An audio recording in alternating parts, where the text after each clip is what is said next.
бахшида ба 25-умин солгарди истиқлолияти ҷумҳурии Тоҷикистон, бори нахуст кинофестивали байналмилалии филмҳои кӯтоҳ «Навсос» бо иштироки филмҳои синамогарони ҷавон аз кишварҳои Афғонистон,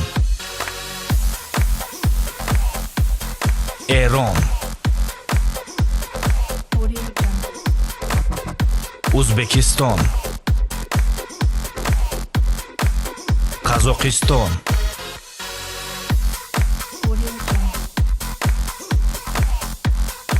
Қирғизистон,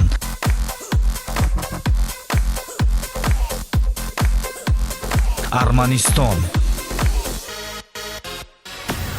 Беларус, Россия ва Тоҷикистон дар шаҳри Душанбе.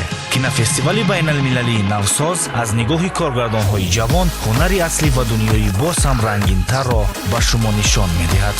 оғози фестивал 16 сентябр соати 19 дар толори синамои «Наврӯз». маълумоти бештар бо телефонҳои 935 56 56 00 ва 93 421 21 18. «Навсос» синамо ҳамеша ба навгонӣ ниёз дорад. ба тамошо биё.